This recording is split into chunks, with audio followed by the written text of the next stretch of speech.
Overlord. Volume 16, Chapter 4. Life in the Village, Part 1. Ins walked towards the dark elf village with Mari in tow. Mari was wearing the male attire that Ins had lent him instead of his usual feminine wear. Just like the ones he had lent to Aura, these were just simple clothes that didn't have any data in them and thus, no magic. This world's clothes wouldn't automatically adjust to fit the wearer unless imbued with magic, but it's different for the clothes from Yggdrasil and so they fit Mari to a T. They just had to be careful in a battle with these clothes due to the absolute drop in defensive stats compared to their usual outfits. Ins actually thought about having them wear something else at first because of this. He had already heard from the twins that Byakubuku Kagama prepared a lot of items for them aside from their normal gear. But, was there really anything suitable among those items to hide their status and true strength in the place they were heading to? Ins could only shake his head in disappointment. Most of them were things like Aura's animal suit armor or Mari's dress armor, things Ins would consider as fetish gear. That was how Ins ended up providing the clothes for them. In the first place, this was Ins's plan, so it stood to reason that he should be the one to provide the necessary things. That didn't mean they were all wearing similar outfits in this case. Mari and Ins's outfits had one big difference from Aura's. The two of them were covering their lower faces with cloth, like they were wearing a mask. There was also the bandana covering their foreheads, so only the area around their eyes could be seen. Although he felt sorry for making Mari bear with the additional heat, Ins needed him to do this for his sake. They found Aura waiting for them at the entrance of the village, though the village didn't really have a place that could be called an entrance. She was not here because she saw them coming or because she was at the right place at the right time through sheer luck. It was because they had already contacted her with a message. Behind Aura stood her group of fanatical dark elves. It's rare for the dark elves, who spent their daily lives on trees, to be seen standing on the ground like Aura. It was still a dangerous place, even if it was near the village. They were probably doing it because of the trust they had in the strongest person around Aura, or maybe it was because they wanted to be in close proximity to the one they adored, as much as possible. There were other dark elves gathered on the bridges spanning the trees, looking down at Ins and the others. Everyone seemed to be talking with the people beside them. Although he couldn't hear the content of their conversations, he was sure they were talking about them. Oh uncle! Mari! Aura, feeling a little embarrassed, greeted them loudly so the gathered elves could hear it as well. Ins responded with a wide smile.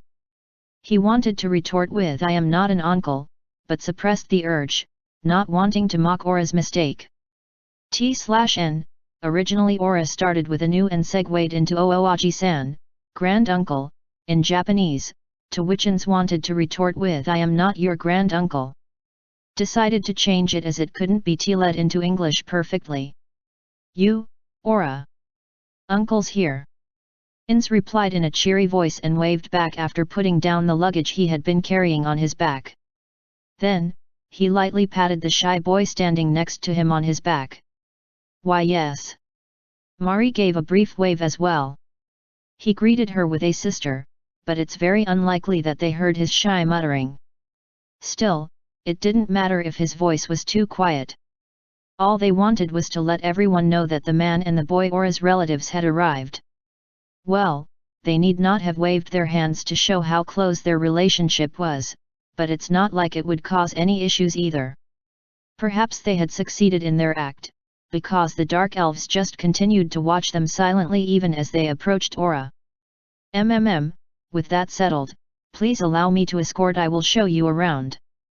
Ins grinned upon seeing Aura so troubled and tense. Her face was twitching as she tried to make a smile. Seeing a side of Aura different from how she usually was, warm fluffy thoughts like "she is so cute and I want to pat her head" flashed through Ins's mind. Then he immediately calmed down. "No. NN." The reply unintentionally came out a little cold, so he cleared his throat and made his voice sound cheery again like before. "I have to thank these people for taking care of you, you see. Did you borrow a house somewhere?" Aura gave an exaggerated nod. "Then why don't you head over there with Mari? I will catch up later." Yes, no, okay. His present role was that of Aura's uncle. Incidentally, the three of them racked their brains about who he was supposed to be. Was he Byakubu Kagame's older or younger brother? If he was the latter, then was he older than Pararon Sino or younger? In the end, Ins took on the role of the younger brother of both Byakubu Kagame and Pararon Sino.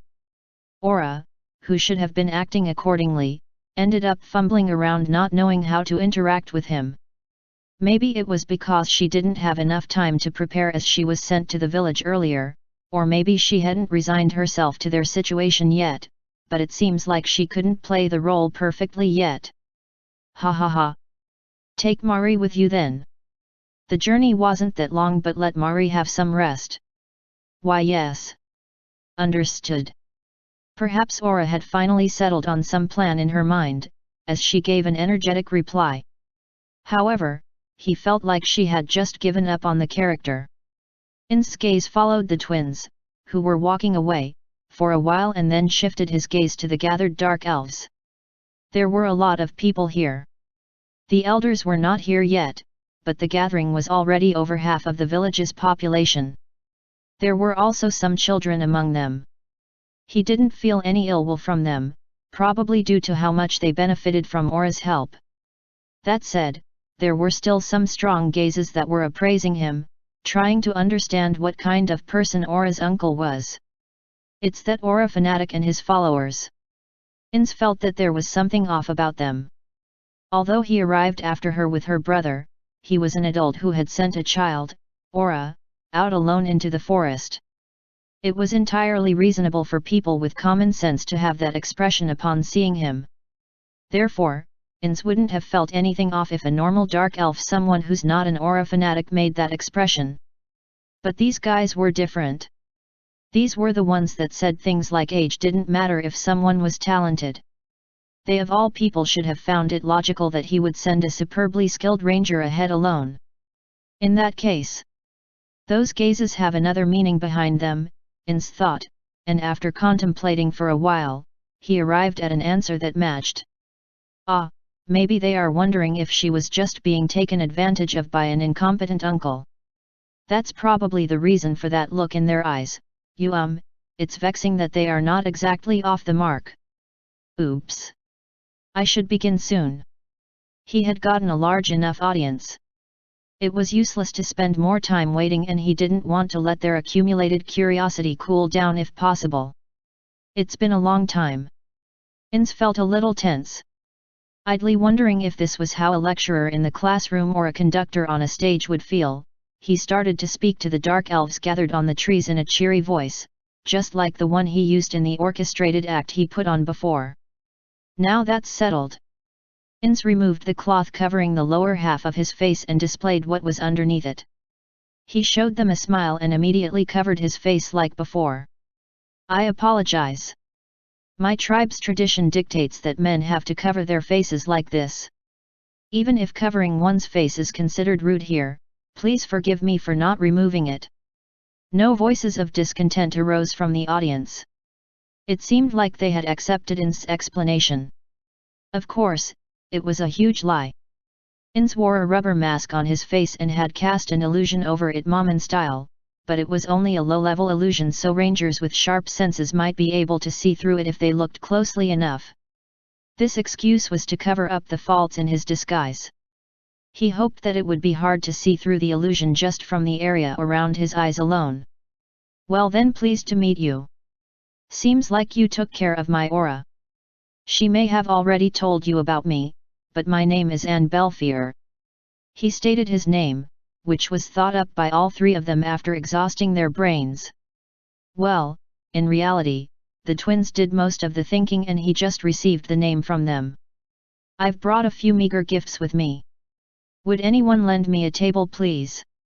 Suddenly, he saw a nearby tree wriggle a bit before branches grew from it rapidly, wide enough to spread the luggage on it. Someone in the crowd probably used magic. Thank you, Ins gave his gratitude and lifted the luggage from the ground onto the table. I don't know if they will be to your liking, but I would be glad if you would accept them. Ins thought a lot about what he should bring as gifts. Seeing the elves in Nazarick eat its food with relish, he thought about bringing condiments like salt. Even Ins knew that salt was something no dish could do without. So, he initially planned to bring lumps of rock salt with him, but realized that although salt was essential for humans, that might not be the case for the Dark Elves. Even if it was essential, it could be the case that the Dark Elves required it far less than humans. In that case, its worth would be reduced in their eyes. Also, as Ins found out, they didn't seem to use anything similar to salt in their cooking sessions, at least not during the ones he snooped on. He also didn't see any elves salting their meat. That they had the magic to prevent their meat from spoiling was probably a major reason why they didn't. Maybe they actually did use salt, but only on the rare occasion because they found it precious? That didn't seem to be the case either. Well, it's not like he could go around checking all of the kitchens for salt just because he could use perfect unknowable. Considering this absence of salt and how they didn't waste the blood of their prey, perhaps they were satisfying their need for salts from the blood as carnivores do. Incidentally, because Irantal didn't have anything like rock salt mines or salt lakes, their salt was produced by the magic casters who were proficient in domestic magic. They also imported some from the Empire and the Kingdom. That's why he was told the price of salt increased a bit for a while under his rule, but that no longer seemed to be an issue. Ins vaguely remembered reading something like that from the documents that passed by him. Albedo had probably dealt with it. Anyhow, Ins decided not to bring salt. In its place. These are metal knives created by dwarves, you see? Splendid, right? I heard that you make some very strong ones here from trees using magic, but they probably aren't stronger than metal, right? These are made by dwarves who are especially good at smithing. They are first-rate stuff. The first thing he took out from the bag was a slender and thin wooden box that held a cleaver in it. He followed with arrowheads and cutlery knives, arranging them neatly on the table. This was a trade fair, to bring foreign exchange to the dwarven country which was under the Sorcerer Kingdom's economic sphere. Of course, this village which was self-sufficient didn't have the coin to pay. A method to bring foreign currency into this village would have to be prepared in this case, but Ins thought that this was a chance for the Sorcerer Kingdom to act as their intermediary and thus bring them under its economic sphere as well. The issue was that he didn't discuss this plan with Albedo. I don't expect a plan thought up by my useless brain will go smoothly, but it's not like there's anything to lose, is there, right? So, there's no problem even if it failed, but he would be praised if it succeeded. Ins held such hopes privately, but he knew that the greater the anticipation, the greater the disappointment would be when he failed. So, he tried not to think too much about it. It won't be an issue at all even if they were to say we don't need it. I only brought them out of goodwill, so it would just end with a sorry that it's not to your liking. But, the mood seems good. The eyes of the dark elves around him were sparkling. The first to speak was the master of the hunt. Can I take a look? Please, please. Go ahead and feel it in your hands. Approaching Ins, he first reached for the arrowheads. A natural choice. He would be a little surprised if the master of the hunt reached for the cleaver first instead. Splendid work. I heard the dwarves are a race that live in the mountains, so they really can make such fine things. These are valuable goods, correct? What could be a good barter for this? Ooh, just like I predicted. The businessman Suzuki Satoru chuckled to himself. He managed to give a successful presentation of the things his audience wanted. Some of the elves still used currency as the elven royal capital used to trade with human society before the breakdown of their relationship, but it's doubtful if such a remote village participated in that trade or even had elven peddlers visit this place either. Therefore, bartering was the norm here. Just as he had expected, rare and excellent goods like these were greatly welcomed. I brought these not to barter, but to give them to everyone. Please distribute them as you like later. The master of the hunt, who was checking the sharpness of the arrowheads with his hand, made a bitter expression. No, we are the ones who are indebted to your niece, Fioradano. To receive these without giving anything in return. No, no. These are meager gifts, a mark of our affection and gratitude. Please accept them, but if you want to barter for something. I have magic items that were produced using a splendid technique of dwarves called runes. Ins can feel the sparkle in the master of the hunt's eyes intensify. Runes? A magic item, you say? Yes, that's right. It's a magic item created using runes.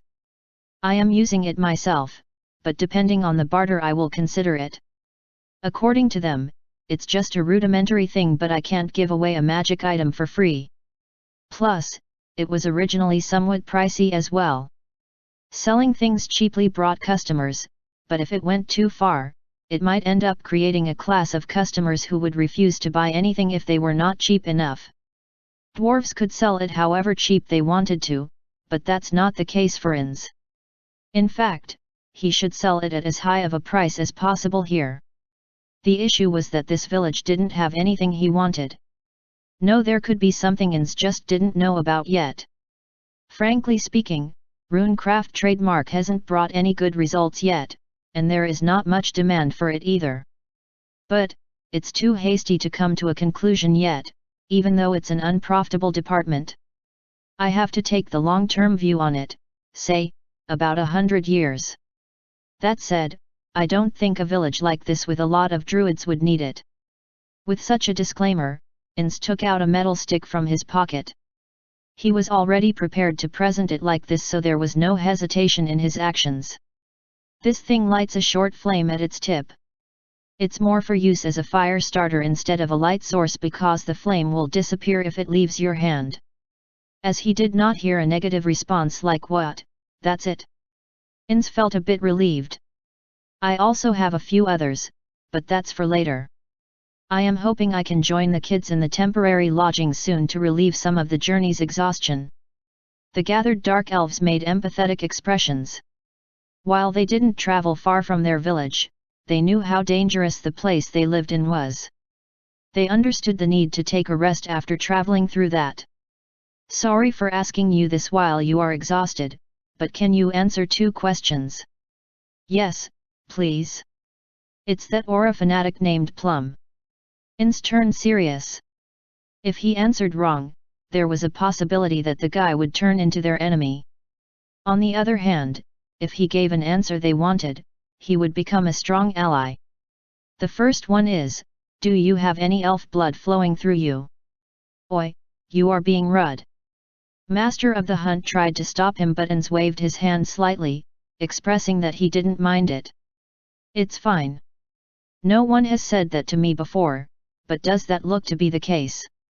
Ah, no, don't mind it then. It just felt like that. Is that so? Sharp. Incredibly sharp. Ins was currently using the face of some elf he saw in the royal capital, with only the skin color changed to match the dark elves. Ins thought it was perfect, and even Mari didn't find any problem with it, but for genuine dark elves his face probably looked uncanny, enough to sense it just from the area around his eyes. I've never heard of anything like that from my parents, but if you feel that way, maybe some of my ancestors married elves in the distant past. And the other question is, Fiora-sama is extremely talented as a ranger, but are you the same? So he would attach Sama to the niece's name even when he was talking with her uncle. Feeling a strange sense of admiration at his staunchness, Ins wondered whether he should ask why he was attaching Sama to his niece's name, or was it better to not broach that topic. He couldn't decide which was the correct option, but he should answer his question first. No, I do not have talent as a ranger like that child, but I am confident in my ability as a first-class wizard. Wizard? Yes, wizard. Plum's eyes darted around. Ah, he looks like someone who doesn't know what a wizard is that even possible? No, a wizard is someone who acquires and uses magic through learning.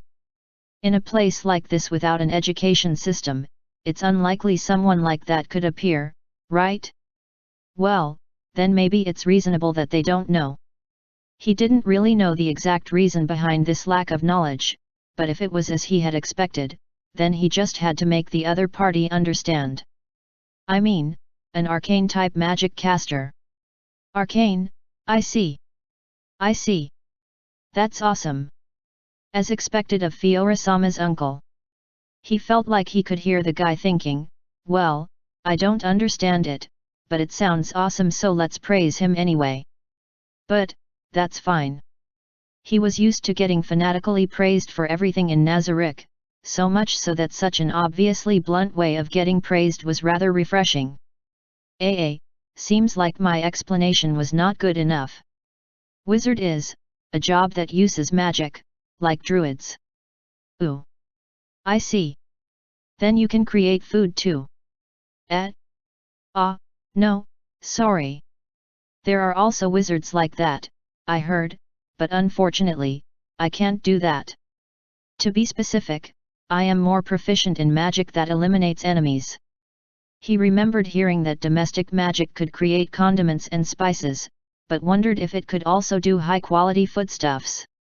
Even if they thought of him as incompetent because he couldn't do that, he wouldn't mind it. He knew himself to be mediocre, so if the other party thought him as incompetent, then it would just be a reflection of his own thoughts. Rather, he would even feel happy if that was how they saw him. But he couldn't let himself be thought of as incompetent while he was acting as Aura's uncle.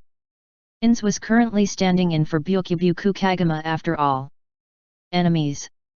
I see, then you can hunt, right? I understand. As expected of Fiora-sama's relatives. This guy was supposed to be a genuine hunter, so what the hell was he talking about, Ins wondered. Taking down external threats was probably a part of a hunter's duty in this village, but that would not be the only one. Returning with food from the dangerous forest would be their primary work. If taking down enemies was enough for one to be called a hunter, then this village should have been filled with fully armored burly-looking warriors instead. But Ins, who was neither a hunter nor one of the villagers, couldn't point it out to him. It would be bothersome if he ended up hurting the other party's feelings. Aura and Mari would be living here for a while, so he couldn't go around creating discord with the villagers. No amount of apologizing to the twins would be enough if his arrival made them look bad in the villagers' eyes.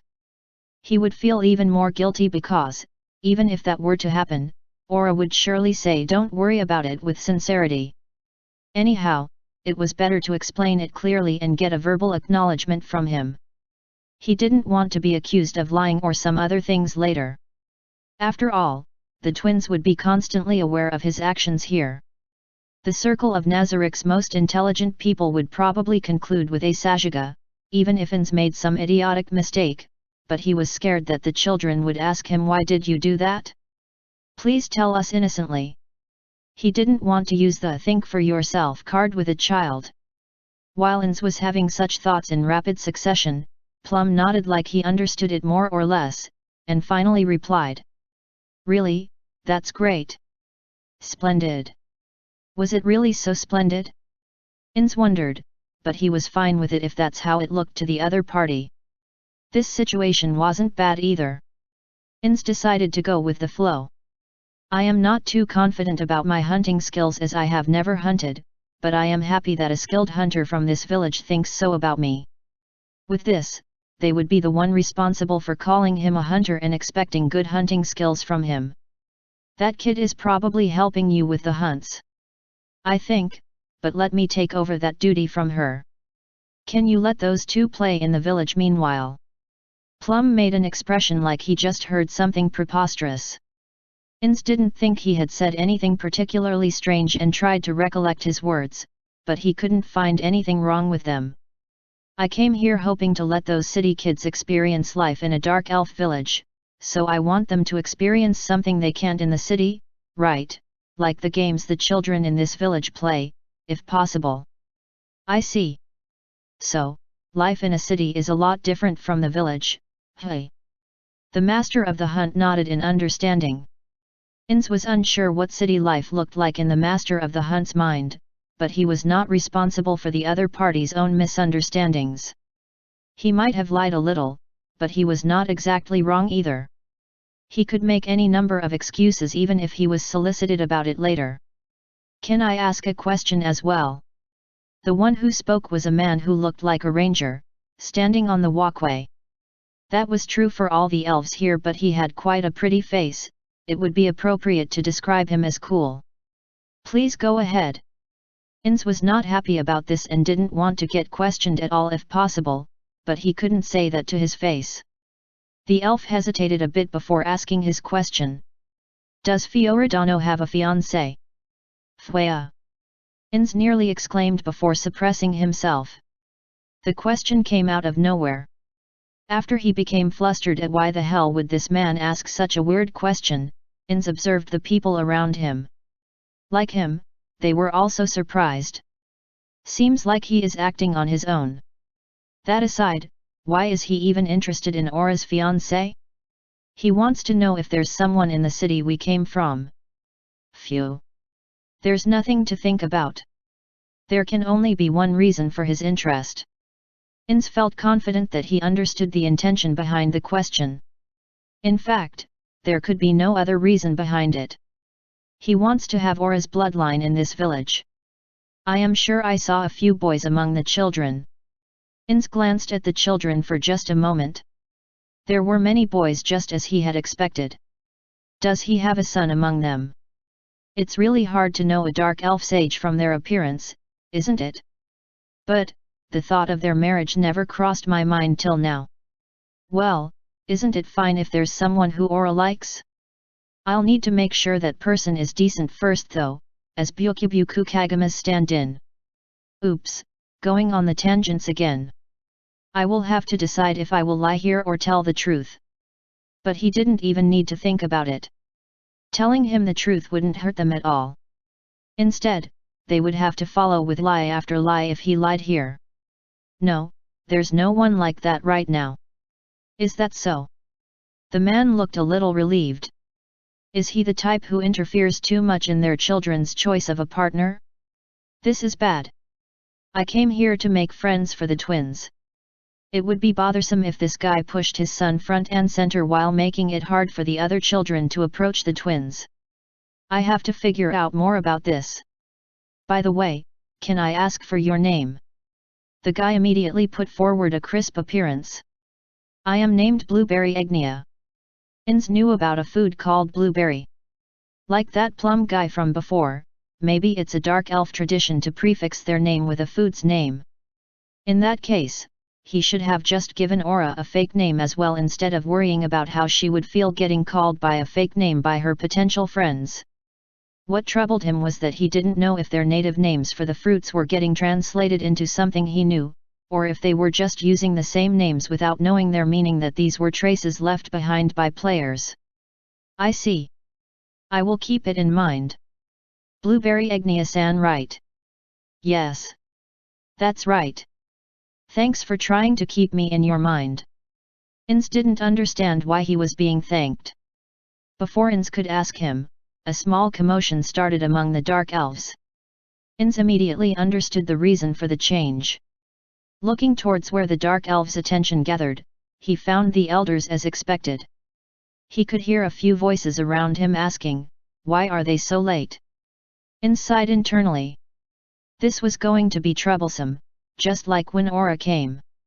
Is there any company where the employees would badmouth each other in front of outsiders?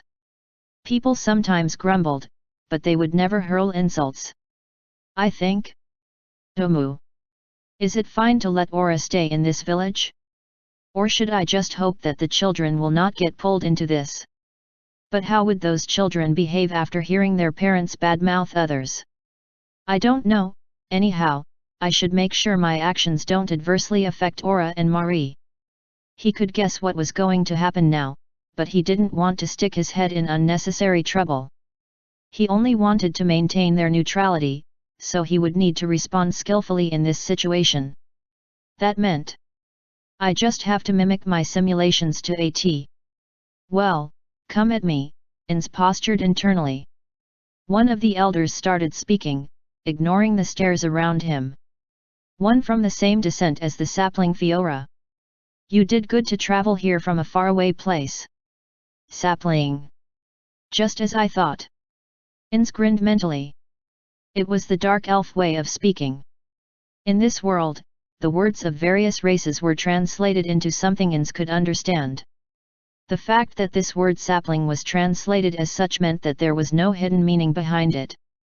If it meant young boy or girl, it would have been translated into the words Ins knew. So, prefixing sapling to the children's names was no more than a convention. They probably started with a dark elf-style phrase to estimate how knowledgeable he was, as a dark elf adult living in the city. From Aura's investigations and Ins' eavesdropping they knew that there were two factions in this village. One faction placed importance on traditions like the elders, and while the other was filled with youngsters who wanted to be free from those shackles. The elders probably wanted to see which faction Ins and his ilk dark elves who lived in a city were more amenable to.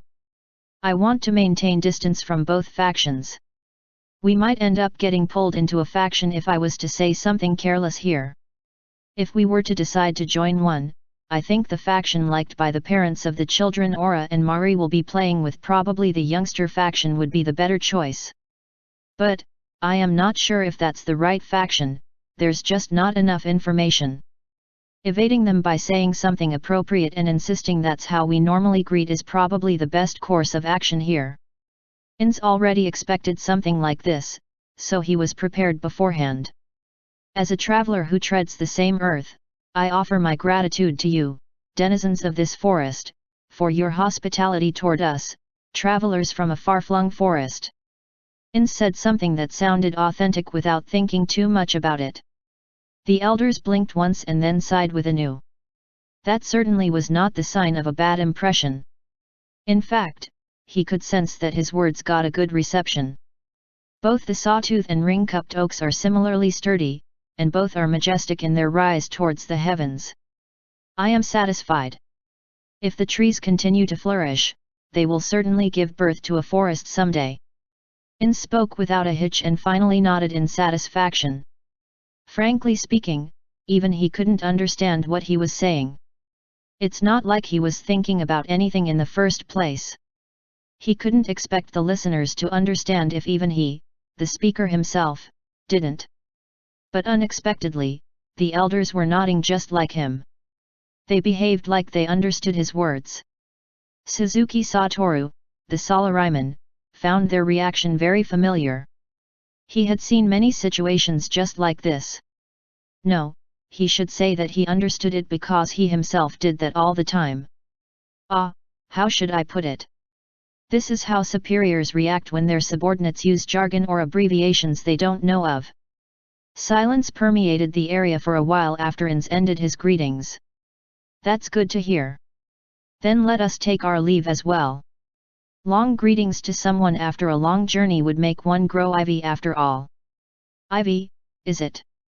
Ins unintentionally repeated the word back. Maybe that was how dark elves say that it's not good to extend a conversation too long, but then it should have been translated as such to his ears. It sounded too literal to him.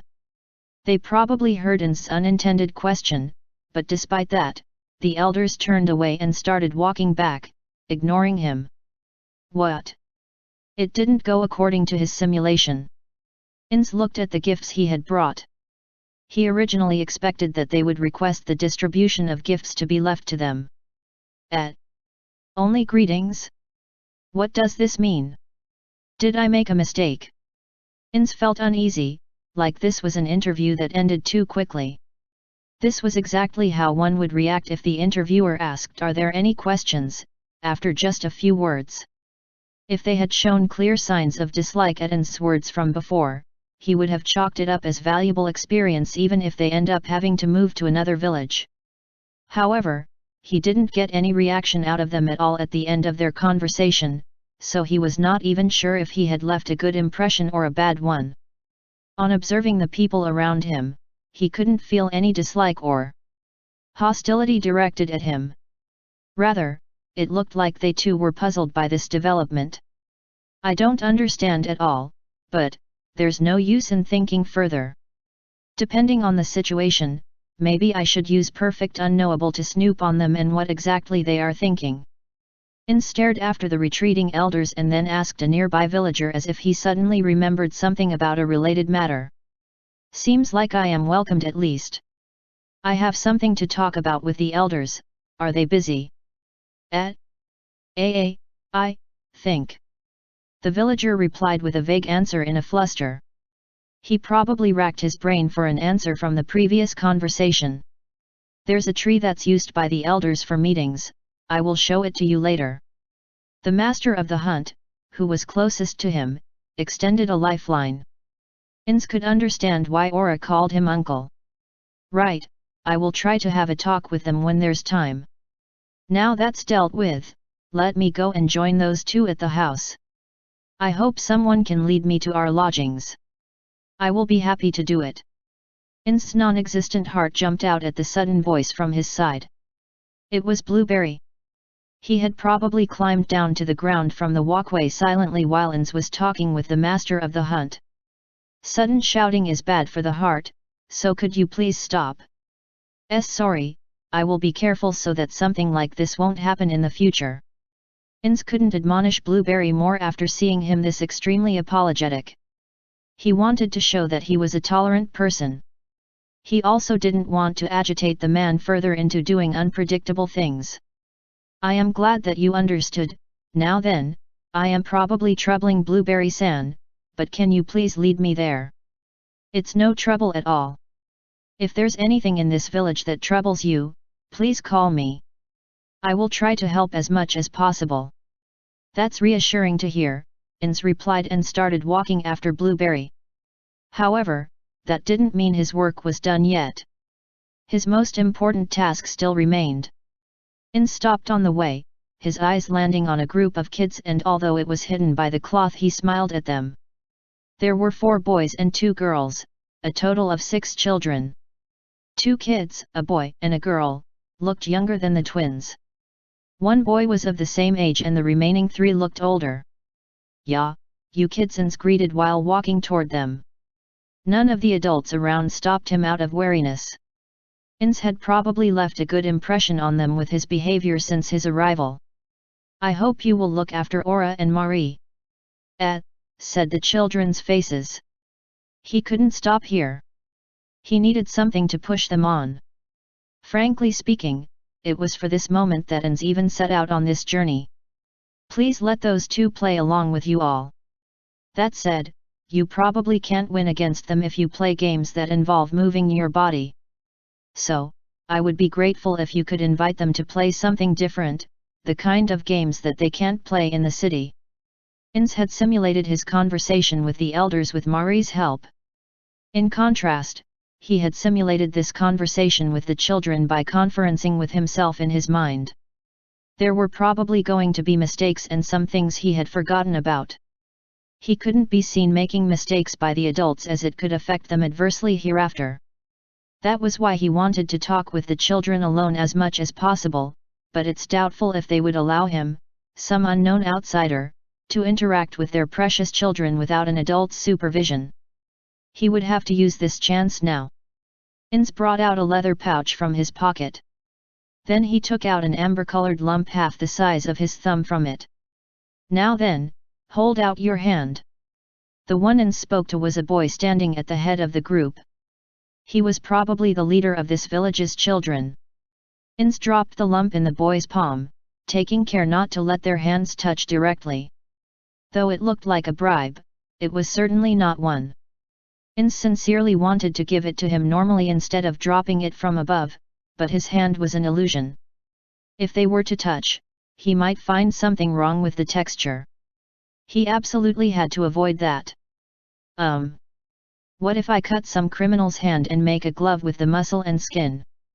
Maybe Nazarick has someone good at that task. I wonder if they would hate it if it was a human's hands though, but someone like Neuronist might like it. This is. Ins spoke gently to the boy who was looking at the weirdly shaped thing in his palm. "It's candy. It's sweeter than fruit. It's the type where you lick it, not the type you chew. But I don't know if it's sweeter than the truly tasty fruits." Ins stated with slight hesitation. Due to his body, Ins couldn't confirm the taste himself. At most, he could only check how it felt to chew, so he was not confident about their taste. He had certainly experienced licking candy in his previous world. But now, though the Yggdrasil candy that he had never tasted before turned miraculously real, he could no longer taste them. Taking into consideration that there were fruits with magical powers in this world, it was entirely possible that some could be sweeter than this candy. It was also possible that the dark elves were used to eating such fruit normally. He had heard that the fruits of this world were not always easy to eat because selective breeding techniques did not progress much. That was why there were people inside Nazarick who were trying their hand at selective breeding. For example, the sous chef. The boy nervously put the candy into his mouth. The kids around him also and the adults watching them waited for the unlucky, and also brave, boy's reaction. Sweet. Tasty. What the heck is this thing? In smiled at the boy's response, whose eyes were wide open with surprise. In's expression remained the same even after seeing the boy, who from sheer surprise, took the candy out from his mouth, dripping with saliva. I am relieved that he didn't dislike it. Allergy is the only other worry, but, well, that's not very likely. Come, come. Let me give you some too. Ins called them and gave out candy to each child.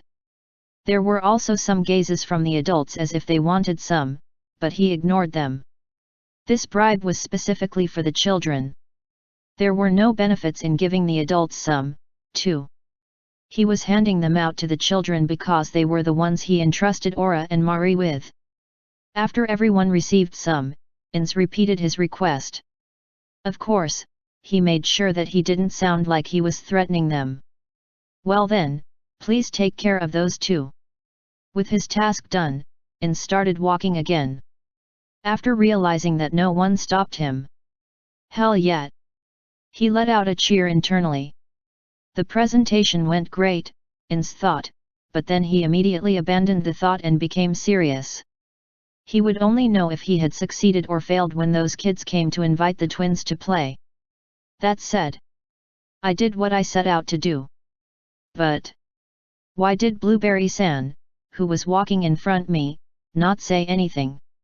Parents should at least give a simple thanks if their kids were given candy, right? Does that mean his child was not among that group? Are there other children? Good grief! Seems like I have to work a little longer. End of part 1.